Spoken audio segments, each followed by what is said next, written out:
Baik, selamat siang, saudara.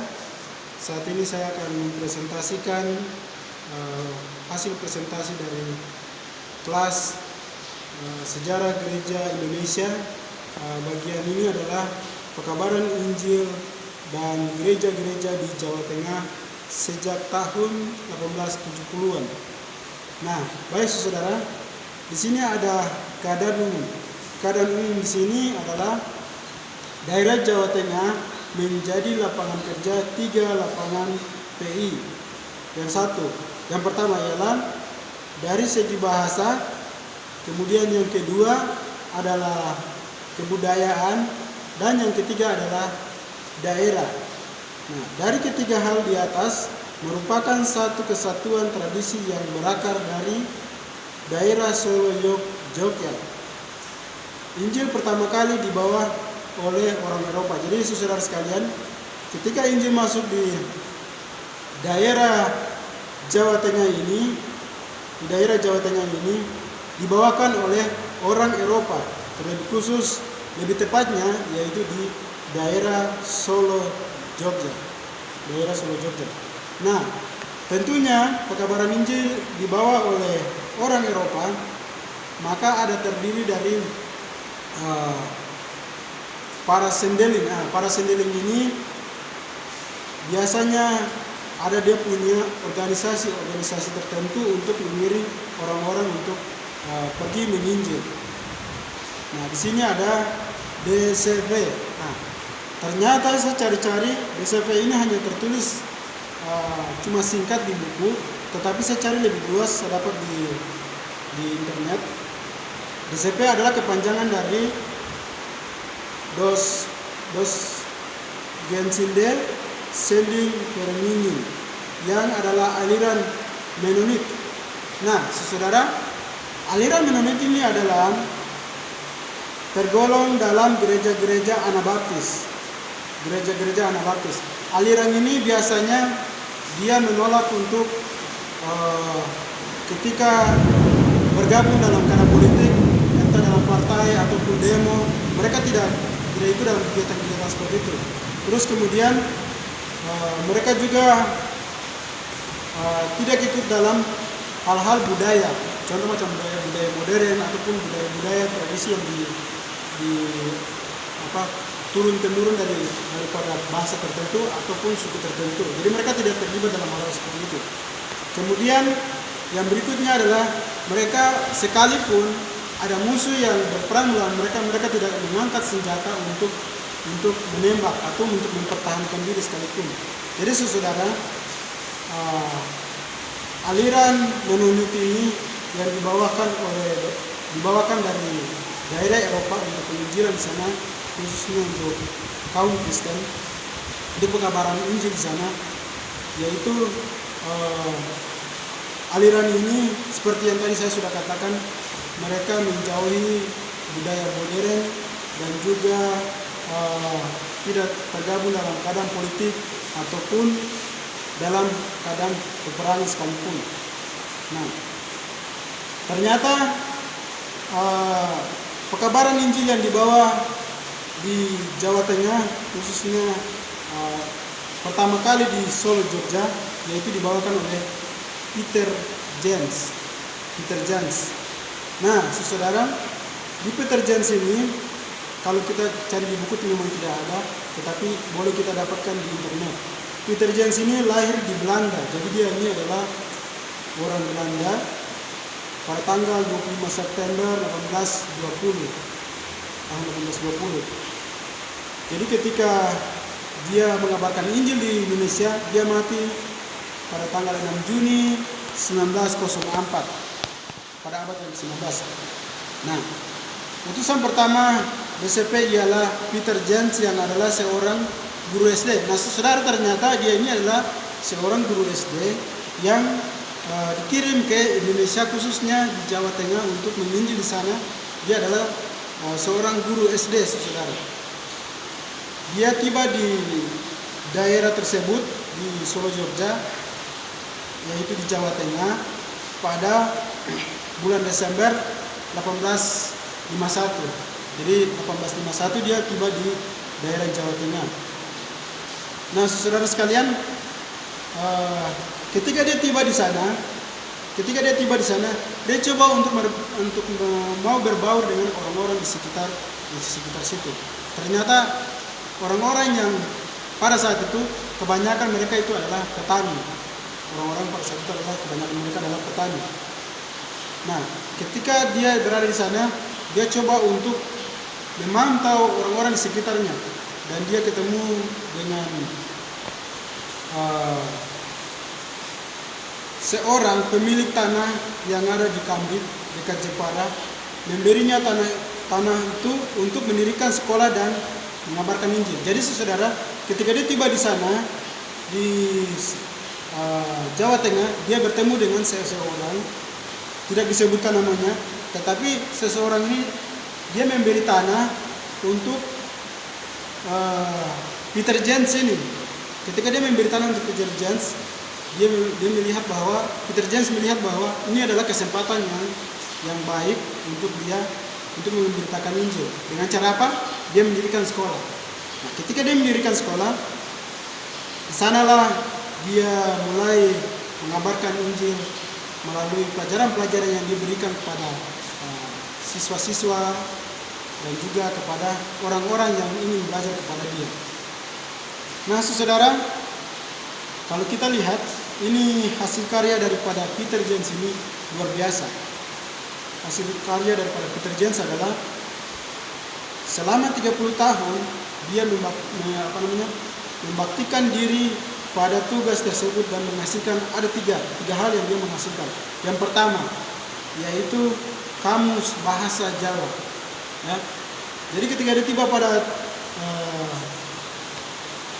di daerah Jawa Tengah pada tahun 1851, dia menghasilkan tiga hal. Yang pertama, kamus bahasa Jawa. Kemudian dia juga menerjemahkan Alkitab Perjanjian Baru dalam bentuk bahasa Jawa. Jadi orang-orang waktu pada saat itu orang susah mengerti untuk dalam bentuk bahasa Eropa atau bahasa Belanda, dia gunakan bahasa Belanda itu terjemahan tersebut ke dalam bahasa Jawa, sehingga orang-orang pada saat itu mudah untuk mengerti tulisan yang ada dalam Alkitab. Yang berikut hasil karya yang ketiga adalah terjemahan katekismus Heidelberg dan lain-lain. Jadi saudara, katekismus ini adalah kalau kita lihat itu adalah penuntun atau dogma. Kalau di orang punya organisasi gereja nasihat penahari ketujuh adalah doktrin. Jadi ini katekismus, dia menerjemahkan dalam bentuk bahasa Jawa supaya orang-orang boleh mengerti. Nah, saudara, yang berikut adalah ketika dia menyampaikan itu pekabaran Injil di Jawa Tengah, dia ada bermasalah dengan orang-orang di sekitar situ, yaitu dia pada tahun 1864 dia mengkhotbahkan kerajaan Allah sudah dekat dan bertobatlah dan percaya kepada Injil. Nah, saudara, jadi ketika dia mengkhotbahkan hal ini, mengkhotbahkan Injil kepada orang-orang di sekitar itu, orang-orang di sekitar tempat itu mereka menganggap bahwa hal tersebut mengganggu kehidupan aktivitas rohani mereka ataupun mengganggu kepercayaan mereka yang sudah diturunkan secara leluhur mereka. Nah, jadi orang-orang sempat melaporkan dia ke para pemerintah setempat, entah kepala desa ataupun bupati, orang-orang terdekat situ. Jadi mereka menangkap dia, tapi tidak terbukti kesalahan yang dia lakukan. Setelah itu dia dilepaskan karena ada orang-orang yang membantu dia untuk mencoba untuk membela dia karena dia tidak bersalah. Nah, saudara sekalian, yang berikutnya adalah ketika dia mengabarkan Injil di sana, dia sering bentrok terhadap masyarakat sekitar khususnya para sendiling-sendiling yang lain yang mungkin alirannya agak berbeda dengan dia. Karena dia ini ingat bahwa dia latar belakangnya adalah alirannya sama seperti baptis. Jadi aliran Mennonite ini hampir mirip seperti ajaran khususnya di kaum Kristen, khususnya bagian baptis. Jadi aliran baptis ini atau Mennonite ini mengajarkan bahwa baptis yang benar itu adalah ketika orang itu sudah dewasa atau dapat mengerti juru selamat secara pribadi, kemudian dia memilih untuk ikut Yesus baru dibaptis. Nah, tetapi satu hal yang menjadi pertentangan antara dia dengan orang-orang setempatnya adalah dia tidak memperbolehkan anak-anak untuk baptis. Nah, sehingga orang-orang pada saat itu ada masalah dengan Peter James ini. Nah, saudara, ketika dia mengabarkan Injil, ada orang-orang yang masuk untuk mengikut dia, termasuk orang-orang yang pada saat itu adalah yang saya sebutkan di sini adalah Tunggul Wulung, seorang penginjil Kristen pribumi. Jadi kalau saudara, Tunggul Wulung ini adalah orang pribumi di situ di Jawa Tengah.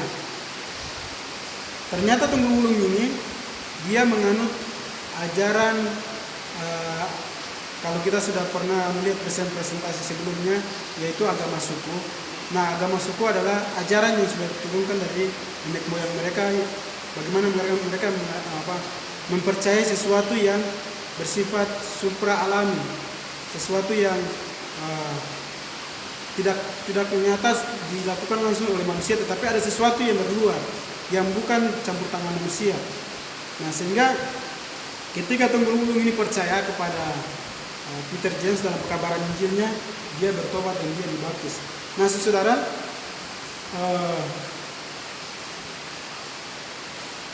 Tunggul Wulung ini ketika dia dibaptis, dia kan seorang pemimpin dan dia juga seorang masyarakat itu menganggap dia adalah seorang raja atau kepala suku. Jadi ketika dia dibaptis, ada ribuan orang para pengikutnya yang terlibat dalam baptisan karena mereka dengar daripada raja. Baik saudara, pada tahun 1854 Tunggul Wulung mendatangi Peter James untuk dibaptis. Namun tolaknya karena Peter James menganggap bahwa dia masih diwarnai dengan unsur kejawian. Jadi pada tahun 1854 ini Tunggul Wulung ini dia pengen sekali mau dibaptis. Dia datang ke Peter James, kemudian dia memintakan diri untuk mau dibaptis. Tetapi Peter James dia tidak mau karena pikirnya begini, kalau dia dibaptis, dia masih terbawa oleh sifat-sifat kejawian. Kejawian ini adalah sering menonton wayang ataupun ketoprak dan hal-hal lain yang biasa dibawakan oleh budaya setempat, yaitu di Jawa Tengah. Nah, sehingga dia tunggu sampai waktu di mana pas dia dibaptis, baru kemudian Peter James membaptisnya dia. Tapi saudara, Tunggul Wulung ini kalau kita lihat dia punya ceritanya luar biasa. Setelah dia dibaptis 3 tahun kemudian dia mulai datang ke rekan-rekannya. Jadi ketika dibaptis 3 tahun kemudian dia datang ke rekan-rekannya yang dulu yang pernah punya ilmu yang sama seperti dia. Nah, kemudian dia ajak rekan-rekannya untuk bertaruh menguji ilmu. Kalau ilmunya rekan-rekan ini kuat, maka tidak perlu untuk masuk keyakinannya. Tetapi kalau ilmu ataupun ajaran yang dia bawakan ini membawakan mujizat bagi para rekan-rekannya, maka tentunya rekan-rekannya akan ikut bersama-sama dengan dia. Dan betul, ketika dia beradu ilmu dengan rekan-rekannya, dia menang dan mujizat Tuhan terjadi di sana, sehingga rekan-rekannya ini ikut beserta dengan dia untuk mengikut Kristus dan mereka dibaptiskan. Nah, saudara sekalian, jadi orang-orang Jawa yang ada di sana di Jawa Tengah yang ketika mengikut para sendiling atau ajaran Kristen, mereka disebut sebagai orang Kristen Londo. Kenapa disebut orang Kristen Londo? Oleh karena mereka meninggalkan kebiasaan Jawa seperti nonton wayang atau ketoprak dan hal-hal yang lain. Nah, sehingga mereka dijuluki sebagai Kristen Londo. Nah, saudara sekalian, pada tahun 1874 didirikan sebuah desa dengan nama Margorejo. Nah, jadi desa ini didirikan nama Margorejo dengan sarana yang ada di dalam. Jadi berbagai fasilitas yang dibuat di dalam desa ini untuk menunjang masyarakat yang tinggal pada desa tersebut. Jadi desa ini dikasih nama Desa Margorejo, tetapi desa ini juga sekaligus sebagai desa orang Kristen. Nah, desa orang Kristen. Jadi penghuninya juga termasuk orang Islam juga. Walaupun desa ini dijuluki sebagai desa orang Kristen, tetapi tidak menutup kemungkinan juga ada orang-orang Islam di dalam, kaum Muslim juga ada di dalam. Nah, sehingga ada aturan yang dibuat di sana. Aturan yang dibuat di sana adalah tidak bekerja pada hari Minggu, mengikuti segala peraturan yang ada. Kemudian tidak berpoligami ataupun minuman keras, merokok dan hal-hal yang lain. Nah, jadi salah satu cara membuat ini desa dengan peraturan tersebut supaya orang-orang boleh masuk dalam ajaran agama Kristen atau memeluk agama Kristen. Jadi salah satu juga alasan untuk mendirikan desa ini supaya menarik banyak anggota untuk masuk Kristen. Kita lanjut.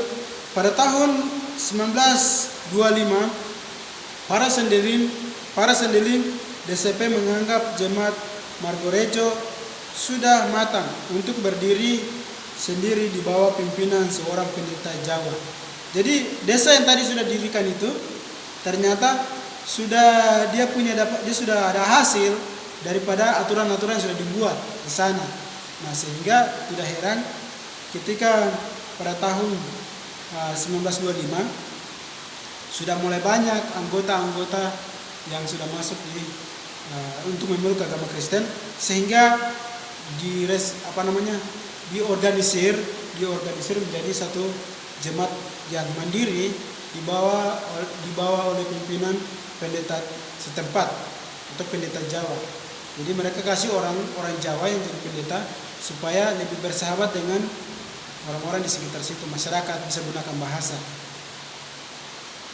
Tahun 1940 sebagian tenaga DCP yang berkebangsaan Jerman ditawan akibat serangan Jerman terhadap Nigeria Belanda. Jadi ketika pada tahun itu kita ingat bahwa pada abad 19 itu terjadi perang dunia kedua, sehingga banyak para sendiling dan juga ada orang-orang tahanan di sana, yaitu orang-orang di sini dikatakan orang Jerman dan juga ini serangan Jerman terhadap Belanda. Jadi ketika mereka mendapati orang-orang Belanda di sana, mereka menahan di dalam penjara. Tanggal 30 Mei 1940 jemaat-jemaat bermusyawarah dan dibentuklah Patungilan Pasamuan Kristen atau Tata Injil Patungila Pasamuan Kristen Tata Injiling Karasidenan Pati Kudus dan Jepara. Jadi ini adalah satu permusyawaraan untuk jemaat-jemaat untuk membahas tentang proses bagaimana ini pekabaran Injil yang ada di sana dibuat di Jepara untuk mempersatukan umat-umat Kristen yang ada sehingga tidak terjadi pecah belah antara satu jemaat yang satu dengan jemaat yang lain. Nah, kemudian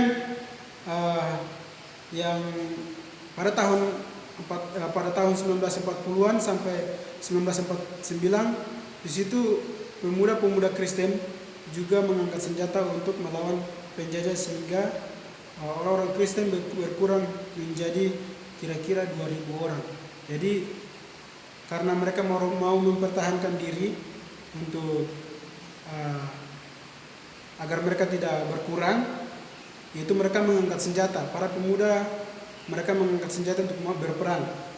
Tapi saudara, ketika mereka berperang, anggota mereka menjadi kurang oleh karena kematian. Jadi sejak itu orang punya anggota cuma 2000 orang saja. Nah, saudara sekalian,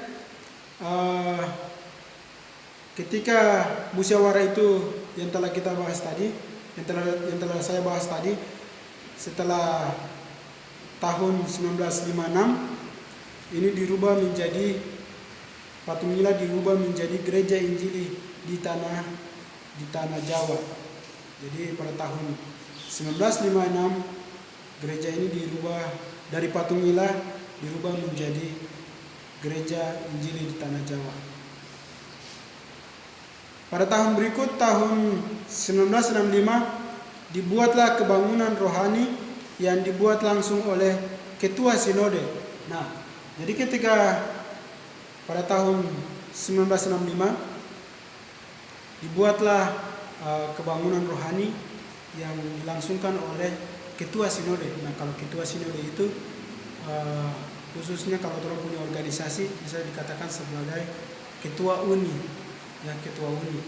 Nah, sehingga ketika ketua sinode ini membuat kebangunan rohani, banyak mujizat yang dilakukan di sana. Sehingga orang-orang mulai tertarik dan mereka datang untuk mengunjungi kebaktian tersebut, dan mereka juga menganggap bahwa ternyata kebaktian itu mendatangkan mujizat, sehingga mereka mengira bahwa inilah yang disebut sebagai turunnya Roh Kudus, seperti kita lihat di Perjanjian Baru ketika para rasul-rasul menunggu turunnya Roh Kudus di Yerusalem, dan setelah itu turunnya Roh Kudus maka mereka terpencar dan mereka melakukan banyak mujizat.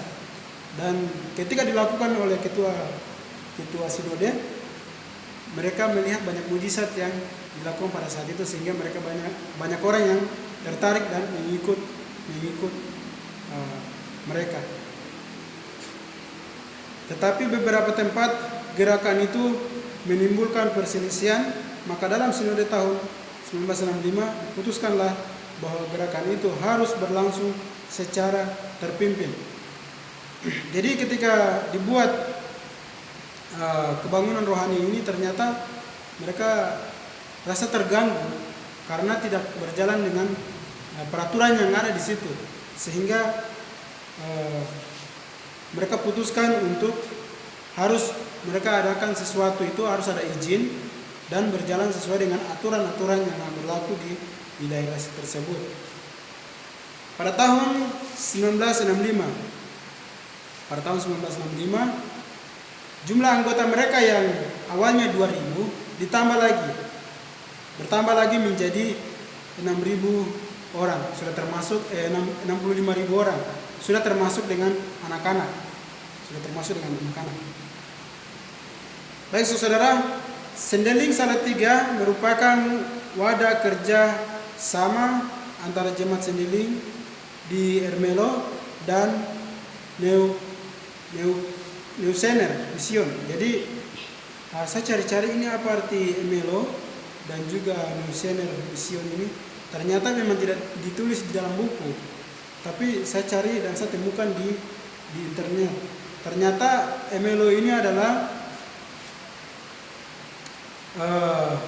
sebuah sendeling atau pusat pengiriman para misionaris yang ada di Belanda, terlebih khusus letaknya di daerah atau di provinsi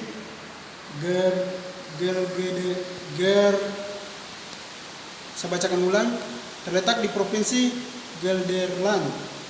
Dan sending yang berikutnya adalah Neukersener adalah pusat sending yang ada di kota Jerman, lebih khusus distrik Bayer. Jadi ini adalah sendiling-sendiling yang juga dari Belanda dan juga dari Jerman yang dikirim ke daerah Jawa Tengah sana untuk menginjil. Nah, saudara sekalian, ada seorang nyonya yaitu Lejole dan Petrus Sedoyo. Mereka ini adalah penginjilan tambahan, para penginjil tambahan yang mereka tergerak hati oleh karena mau menyalurkan kabar itu kepada orang-orang yang belum menerima Kristus. Jadi mereka ini adalah orang-orang swasta yang mau mengabdikan diri untuk menginjil dalam bentuk bahasa mereka dan budaya mereka sehingga orang mudah tertarik.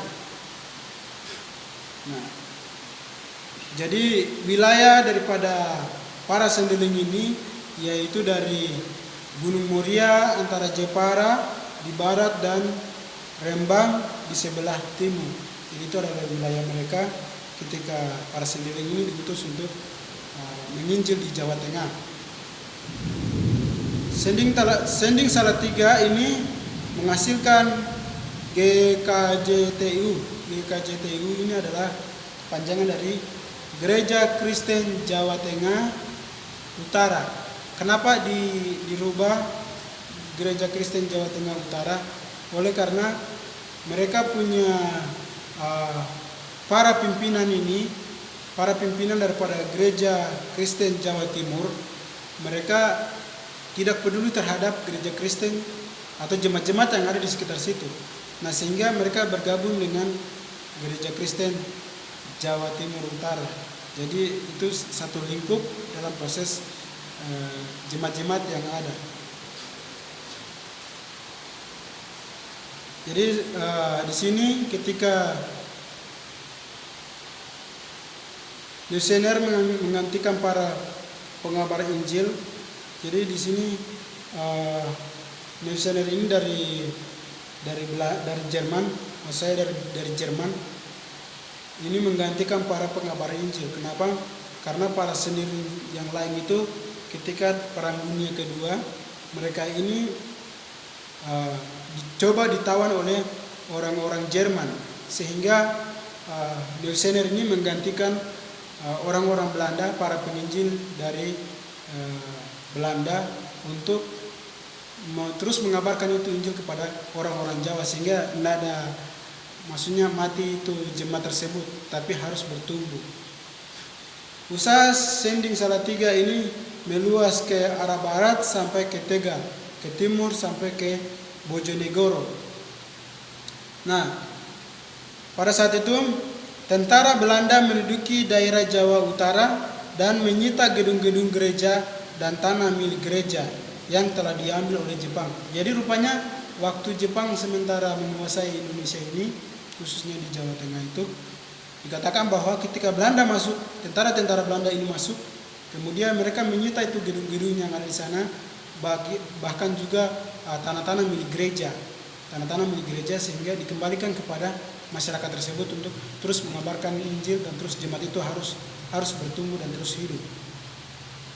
Nah, pendeta-pendeta Belanda meminta bantuan GKJ dan gedung-gedung tersebut diserahkan kembali kepada gereja untuk pelayanan selanjutnya.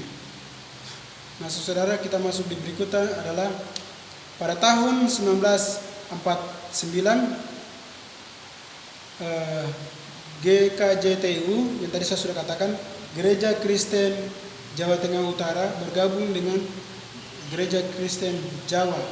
Oleh karena sebagian anggota jemaat dari GKJTU lemah dari segi kekurangan pemimpin, bahkan kepandaian, dan juga dalam hal ekonomis ataupun keuangan. Jadi mereka ini bergabung dengan Gereja Jawa Tengah oleh karena masalah-masalah tersebut.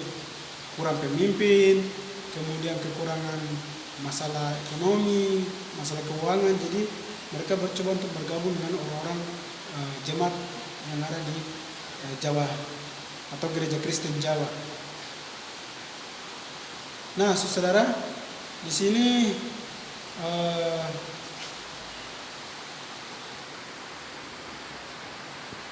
Gereja Kristen Jawa Tengah melepaskan diri dengan GKJ atau Gereja Kristen Jawa dan memulihkan hubungan dengan Eropa serta mendirikan sekolah guru Injil dan menjadi anggota DGI.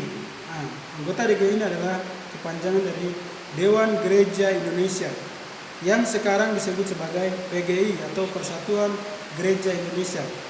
Jumlah anggota mereka bertambah menjadi 18.500 orang pada tahun 1997. Jadi saudara, pada tahun 1997 anggota mereka bertambah menjadi 18.500 orang. Dengan demikian telah tercapai konsolidasi. Nah, konsolidasi ini adalah upaya atau tindakan yang dilakukan untuk menyatukan atau memperkuat hubungan antara dua kelompok.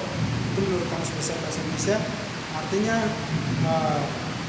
ada orang punya anggota-anggota yang terpencar, yang sudah terpencar-pencar, itu mereka mulai merangkul kembali untuk bergabung bersama-sama dengan anggota gereja tersebut.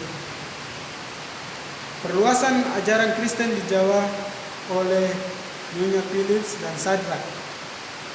Nah, para penginjil pribumi yang lain yang tidak kalah saing dengan Tunggul Wulung adalah Sadrak. Biasa disebut dengan Kiai Sadrak. Kiai Sadrak ini dibaptis dengan beberapa ribu pengikutnya oleh NGCP. Jadi NGCP ini mendesak Sadrak untuk dibaptis atau diangkat sebagai dibaptis sekaligus diangkat sebagai pemimpin jemaat Kristen, namun diserang oleh jemaat. Nah, diserang oleh jemaat tetapi dilindungi oleh pemerintah Agung Batavia. Jadi pemerintah Agung Batavia ini juga melindungi dia karena dia ini adalah salah satu pembesar yang ada di Jawa Tengah tersebut. Sehingga waktu dia diangkat sebagai pemimpin jemaat, ada juga orang-orang Kristen pada saat itu yang menolak dia. Kenapa mereka menolak dia? Karena dia ini masih terlibat dalam budaya kejawean, itu budaya-budaya yang dia punya alirannya lebih cenderung kepada sinkretisme atau budaya-budaya lokal yang mencampur baurkan agama Kristen itu dengan agama-agama budaya. Sehingga orang-orang Kristen pada saat itu mereka menolak dia. Jangan-jangan ketika dia masuk Kristen jadi pemimpin, dia memasukkan aliran-aliran yang baru ke dalam gereja sehingga tidak sesuai lagi dengan ajaran Kristen yang murni. Kiai Sadrak, jadi Kiai Sadrak ini lahir tahun 1835 dan meninggal di Purworejo tanggal 14 November 1924 pada umur yang ke-94 tahun. Dia adalah seorang yang menjadi penyebar agama Kristen di Jawa. Jadi dia adalah salah satu seorang yang mengabarkan Injil di Jawa. Baik saudara, pada tahun berikut yaitu 1860 NGCP mengirim inspektur untuk mengawasi keadaan jemaat Kristen di Jawa Tengah. Kenapa mereka para sendiri ini mengirim inspektur? Oleh karena mereka takut bisa saja jemaat-jemaat yang ada di Jawa Tengah itu, jemaat-jemaat Kristen yang ada di Jawa Tengah itu, mereka sudah melenceng daripada kebenaran yang sesungguhnya dibawakan oleh para sendiri ini, sehingga ada harus pengawasan daripada para sendiri atau inspektur yang dikirim dari Eropa. Sadrak mencari hubungan dengan gereja Kerasulan MR Anting dan diangkat menjadi Rasul Pulau Jawa. Jadi Sadrak ini juga dikenal sebagai Rasul Pulau Jawa karena dia juga yang menginjil di sana dan membawa kabar kebenaran Injil ini, sehingga banyak orang yang bertobat dan masuk menjadi agama Kristen atau memeluk agama Kristen. Jadi yang membawa Injil di sana salah satu dari Belanda adalah Ludwig Frederik Anting. Ludwig Frederik Anting yang adalah seorang penginjil dari Belanda. Kita masuk di GKN. GKN ini adalah kepanjangan daripada Gereformer Kerken in Nederland atau gereja-gereja Gereformer di Nederland. Nah, jadi GKN ini adalah Gereformer Kerken in Nederland yang juga pusatnya ada di sana, pusat penginjil dari Nederland itu ke Jawa. Di sini di presentasi ini, gereja ini wajib dijalankan hanya dalam gereja saja, tidak melibatkan yang lain. Artinya ketika gereja para sendeling yang ada dari sini dari Nederland ini, ketika mereka menginjil dan semua ketetapan yang ada dalam jemaat itu dilakukan oleh jemaat tersebut, anggota jemaat tersebut, tidak berpihak pada jemaat-jemaat lain atau pemimpin-pemimpin yang lain untuk bercampur tangan untuk mengurusi apa yang ada dalam jemaat. Jadi GKN ini yaitu gereja Kristen di Nederland ini, mereka mempunyai aturan khusus, yaitu ketika mendirikan satu jemaat tidak ada urusan dengan jemaat yang lain.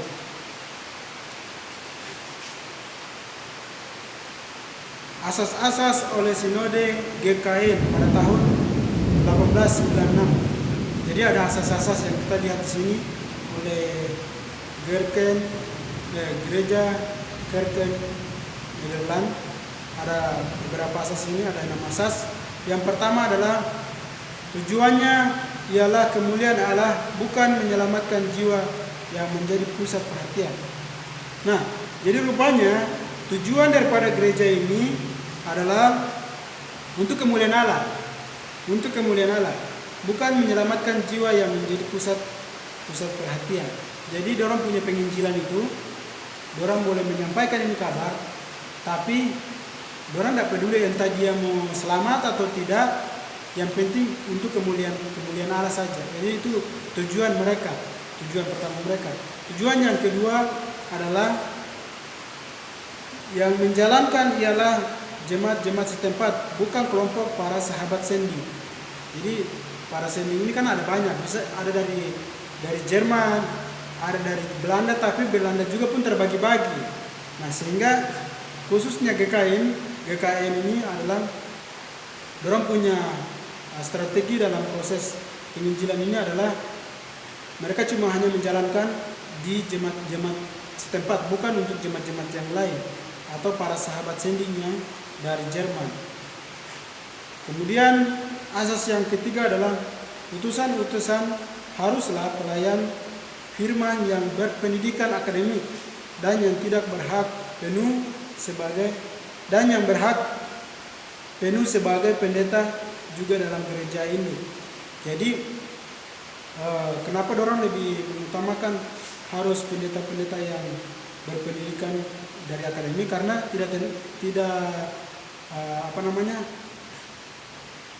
mereka ragu terhadap penginjil yang lain karena dorang punya pemahaman tentang Alkitabiah itu kurang. Jadi mereka harus mengambil seorang pemimpin atau seorang pendeta yang betul-betul tamat dari sebuah akademi, sehingga ketika memimpin jemaat itu tentunya ada ajaran yang masuk secara Alkitabiah sehingga bisa diterima dengan jelas. Nah, jadi mereka tidak melibatkan seperti sendeling yang lain, seperti contoh sendeling dari pendidikan ataupun yang bersifat praktis yang lain. Kemudian ada juga yang sebagai kesehatan. Jadi mereka membawakan sebuah pengobatan di satu tempat, maksudnya satu daerah tertentu, sehingga mereka mengabarkan Injil. Jadi mereka tidak bisa gunakan orang seperti itu, tapi mereka gunakan langsung seorang pendeta. Bagaimana seorang pendeta yang ditamakan langsung dari sebuah akademik tertentu. Nah, saudara sekalian, selanjutnya asas yang keempat adalah, jadi di sini mereka juga sebelum masuk di asas keempat, yang asas ketiga ini juga mereka melarang bahwa bukan tenaga sendeling yang pendidikannya lebih bersifat praktis dan yang tidak melayankan sakramen di tanah air. Jadi mereka juga melarang orang-orang yang punya pendidikan menengah, kemudian mereka membawakan sebuah sakramen-sakramen, yaitu contoh seperti perjamuan kudus, pembasuhan kaki, ataupun makan roti dan minum anggur. Jadi itu hanya orang-orang yang sudah diurapi sebagai pendeta yang bisa membawakan itu hal-hal sakramen, karena itu berkaitan dengan kesucian Allah. Jadi tidak boleh sembarangan orang yang contoh dia punya pendidikannya cuma guru SD, kemudian dilibatkan untuk membawa itu perjamuan kudus. Jadi dilarang itu, khususnya GKN ini. Asas yang kelima adalah, asas yang keempat tadinya adalah usaha sending tidak pertama-tama diarahkan kepada perseorangan, tetapi kepada bangsanya atau sukunya, dan bermula pada pusat-pusat kehidupan bangsa itu. Hal ini berarti bahwa usaha bertolak dari kota ke kota bertentangan dengan Jawa Timur, sebab di sana agama Kristen benar-benar berakar dari desa-desa. Jadi maksud daripada asas keempat ini adalah itu apa yang dijalankan itu, mereka punya otoritas tertinggi yaitu di desa tersebut. Jika ada jemaat yang ada di desa tersebut, otoritas memang ada di desa tersebut. Jadi tidak ada di desa-desa lain ataupun di wilayah lain. Jadi itu otoritas diatur dan dilaksanakan oleh jemaat tersebut di desa tersebut. Asas yang berikut, asas yang kelima adalah selanjutnya orang yang masuk Kristen secepat mungkin dikumpulkan menjadi jemaat yang setingkat dengan jemaat induk di Belanda, dan jemaat itu perlu sedapat mungkin dilayani oleh seorang pendeta yang setingkat dengan rekannya atau pendeta utusan Belanda. Jadi mereka ini punya pendeta rata-rata dari Belanda, tidak pernah ada pendeta dari Jawa, karena rata-rata pendeta dari Belanda sana itu mereka mempunyai tingkat pendidikan itu lebih tinggi daripada yang ada di ladang penginjilan di Jawa Tengah sana, sehingga mereka lebih memerlukan seorang pemimpin yang punya pengalaman dalam hal rohani itu lebih tinggi daripada orang-orang awam. Nah, jadi mereka ini berbeda dengan gereja-gereja yang lain. Maksud saya adalah para sendiling yang lain yang mengabarkan Injil. Poin yang keenam atau asas yang keenam adalah sending Gereformer mendapatkan perbedaan tajam antara pelayanan firman atau pengajaran Injil yang merupakan pelayan utama dan pelayan yang di bidang kesehatan. Jadi ini mereka mengadakan perbedaan. Jadi para sending ini tidak semua sama. Yang khususnya bagian kesehatan cukup kesehatan, tidak usah ke yang rohani atau sebagai mengajar Injil dan sebagainya, menobatkan orang. Tetapi harus ada orang tertentu, yaitu orang yang bisa punya gelar sebagai sarjana teologi ataupun tamatan sebagai seorang pendeta yang bisa membawakan Injil, sehingga tidak menjadi kesalahpahaman kepada para pengikut atau para orang yang sudah diajar, sehingga tidak ada bentrok di antara jemaat. Ketika pemahaman ini dari sendiling ini lain dari pendeta lain, sehingga ada bentrok. Jadi inilah presentasi saya dari khususnya pekabaran Injil di Jawa Tengah, dan kiranya ini boleh bermanfaat. Sekian dan terima kasih.